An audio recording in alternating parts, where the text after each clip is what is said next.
SCP-125, Object Class Euclid. SCP-125 is an apparently sentient being that can only exist within reflections. At rest and viewed up front, it takes the form of a black circle 17.2 millimeters in diameter, resting on the reflective surface. Its first anomalous characteristic is that it appears as a perfect circle to any observer regardless of the surface's angles, bends, and location of the viewer or viewers. In that regard, it acts more as if it were a sphere in contact with the surface, but lacking any shadow or highlight. In this even where an obstacle such as containment mesh makes it clear SCP-125 does not extend beyond the surface it has imprinted to. SCP-125 does not reflect visible light or infrared. When observed in ultraviolet, however,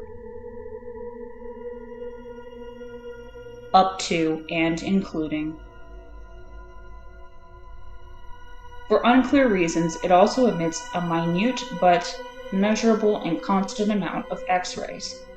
SCP-125 is capable of movement across the surface it currently exists on.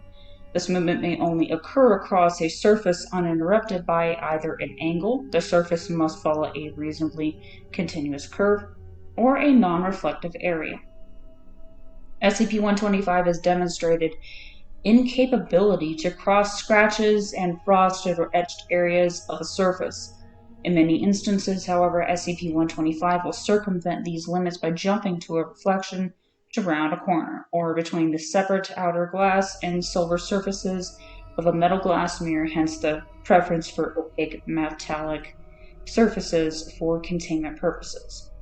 Although capable of moving anywhere along the surface, SCP-125 generally remains immobile in a location near its edges, if any, and if on a surface that has a specific immobile orientation, will usually remain in the lower right corner or its equivalent even if the item is later moved.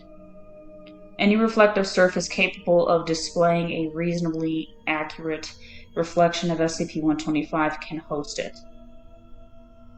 So far, this has included a wide ranges of mirror-quality surfaces, glasses, polished or varnished surfaces such as stone and wood, glossy plastic, and even undisturbed pools of liquid or polished nails. When reflected by another surface, SCP-125 is capable of instantly transferring to it. However, SCP-125 cannot survive on or transfer to or away from a surface smaller than its own area. Should it be constrained to one, it will rapidly become translucent and disappear completely. The entity has demonstrated a certain level of sentience and even sapience.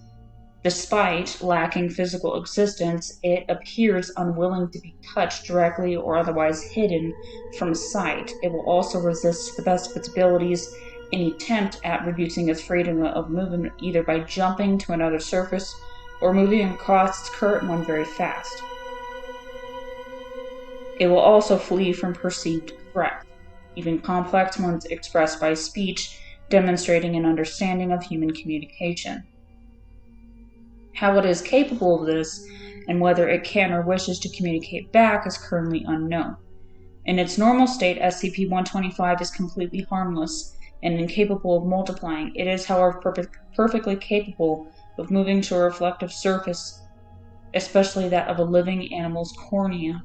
It will in fact do everything in its power to do so, indicative of a natural desire.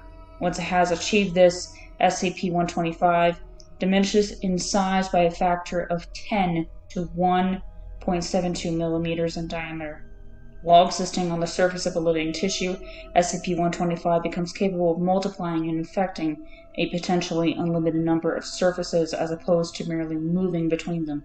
This multiplication occurs within the cornea, rapidly causing the victim to complain of seeing dots.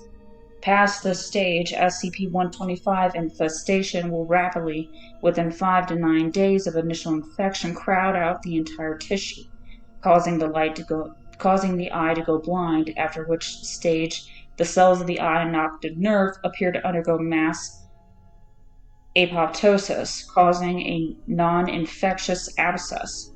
Why this occurs has yet to be elucidated. Only after the asymptotic stage has run its course as SCP-125 ceased being contagious.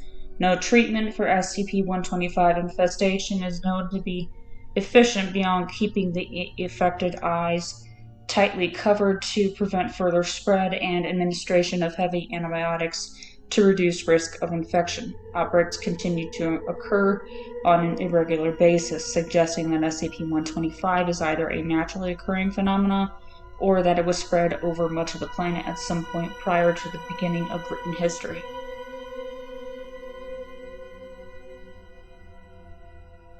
Special Containment Procedures.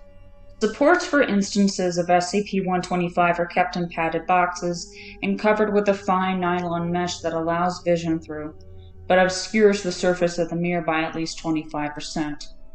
These supports consist of a polished metallic surface, currently silver-plated brass, with no sharp or irregular edges, which must imperatively be smoothed out to prevent rips in the protective mesh. To further prevent incidences, any person penetrating the room where SCP-125 is located must also wear such a protective mesh over their face. Metal-plated glass mirrors should be avoided for the purpose of containment, as SCP-125 is capable of moving from the glass itself to the metal surface. Any metallic surface in the room must be dulled to prevent reflections. As an additional security measure, the room is kept in darkness and monitored only via infrared and ultraviolet lighting when no experiment is taking place.